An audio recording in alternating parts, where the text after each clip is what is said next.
Apreciados licenciados, muy buenas noches. Bienvenidos a nuestra tercera cápsula informativa de la materia Derecho Constitucional. Vamos a estar hablando en esta cápsula sobre el derecho procesal constitucional y la injerencia que tiene en el ámbito de los derechos humanos.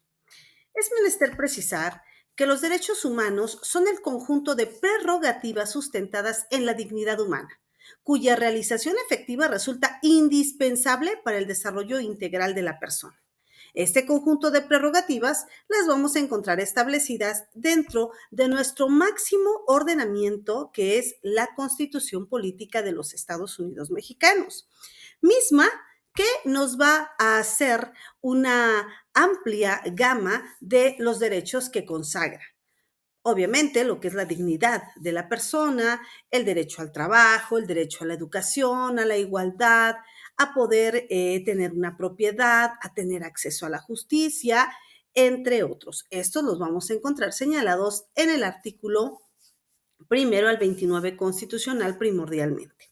Pero es importante también señalar que los derechos humanos han ido evolucionando, cambiando constantemente y sobre todo en Latinoamérica, pues ha habido una creación de institutos procesales que nos llevan a revalorizar, a estudiar, a analizar y sobre todo que estos organismos se han especializado de una manera muy pronta, muy rápida, muy específica para cuestiones de derechos humanos que van desde pues la protección a las mujeres, a las personas que pertenecen a algún grupo étnico, digo, y esto únicamente por mencionar algunos.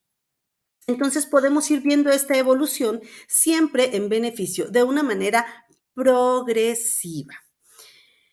Pero fíjense muy bien, a fin de encontrar una ubicación más exacta en el contenido del derecho procesal de estos derechos humanos, es oportuno iniciar esta tarea de analizar en esta cápsula informativa los importantes puntos de vista que nos dan diversos doctrinarios en cuanto al tema de los derechos humanos. Esta consagración que maneja no únicamente la Constitución, sino hoy por hoy también ya los tratados internacionales.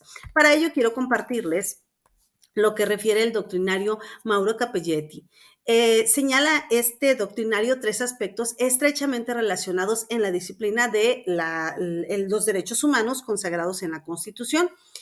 Y nos dice que el derecho procesal constitucional de las libertades o jurisdicción constitucional de la libertad abarca el estudio de aquellos instrumentos regulados por la mayoría de constituciones para tutelar jurídicamente los derechos humanos, establecidos obviamente en este.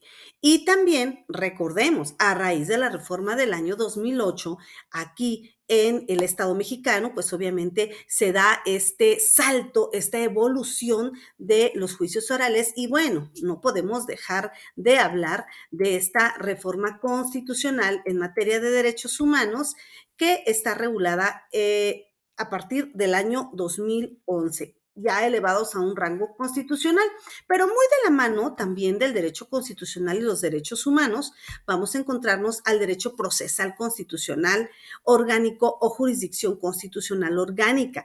Esta se va a encargar específicamente de estudiar los mecanismos y procedimientos para la protección directa de las disposiciones y los principios constitucionales que consagran las atribuciones y competencias de nuestra Constitución, que éste los consagra, obviamente auspiciado o ayudado por estos órganos que nos van a ayudar a impartir justicia. Ejemplo, el amparo es una figura representativa de una protección a los derechos humanos.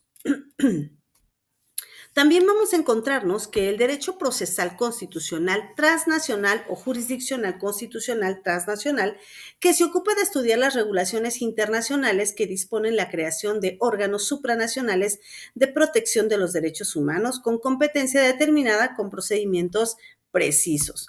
No podemos dejar de mencionar también que esta reforma al año 2011 nos catapulta los derechos humanos a un rango constitucional, pero también, fíjense muy bien, señala que la Constitución va a ser interpretada ahora a la luz de los tratados internacionales. Y ahí es donde entonces empieza a tejerse todo este enramaje de protección a los derechos humanos desde un ámbito internacional. El derecho procesal constitucional local. Vamos a hablar de una jurisdicción en el propio territorio. Este está dedicado al análisis de los distintos instrumentos encaminados a proteger no solo la Constitución nacional o federal, sino también las constituciones o estatutos de los estados, provincias, comunidades autónomas, que estas, por ejemplo, pueden ser en un ámbito federal, regional, local. Hoy por hoy, nosotros podemos invocar en beneficio una figura que a lo mejor no está establecida todavía en nuestro Código Civil, pero podemos traerlo cuando está establecido en un Código Civil federal, por ejemplo. Y ahí es donde hablamos entonces de esta materia de jurisdicción y en un momento dado de invocación de un derecho humano que está consagrado en otro estado, pero nosotros podemos invocarlo a nuestro favor, independientemente de que estemos en el sur. En este sentido, en el ámbito de los tribunales nacionales pueden anticiparse tres tipos claves de dificultades: desinformación, rechazo y desnaturalización. Dicho de otra forma, los derechos humanos han evolucionado tanto que han impactado de manera directa nuestro Código Civil.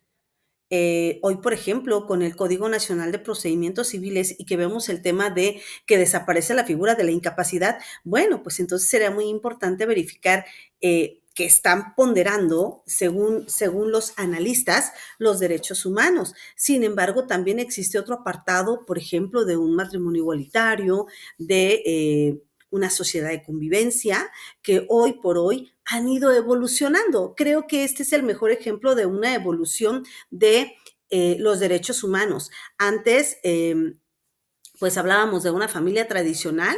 Hoy la Suprema Corte de Justicia de la Nación nos habla de una familia moderna y esto deriva justamente de esta invocación, de esta protección, de esta salvaguarda de los derechos humanos, a decir con quién estoy y de qué forma, ¿verdad?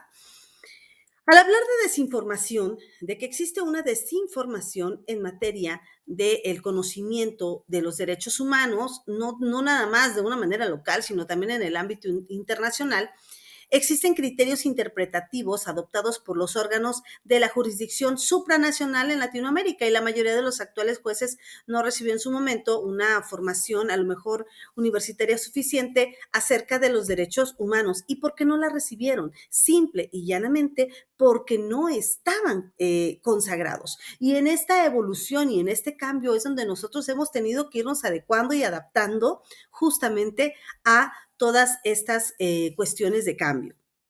El rechazo a la información deficiente, que también en un momento dado hay una negación en cuanto a qué, a lo mejor en cuanto a usos y costumbres, en cuanto a criterios sentados ya por organismos que finalmente hacen una violación directa a los derechos humanos. El tema de la desnaturalización también en cuanto al derecho internacional de los derechos humanos, cuando este es operado desde una cuestión local y finalmente puede alterarse o puede incomprenderse. Por ello es muy importante que a la luz, y es muy importante señalar esto, esta constitución se va a interpretar a la luz, obviamente, de los tratados internacionales y por ende de todos estos organismos que están inmersos e involucrados en ellos. Agradezco mucho, como siempre, su tiempo y compañía. Que tengan muy buenas noches.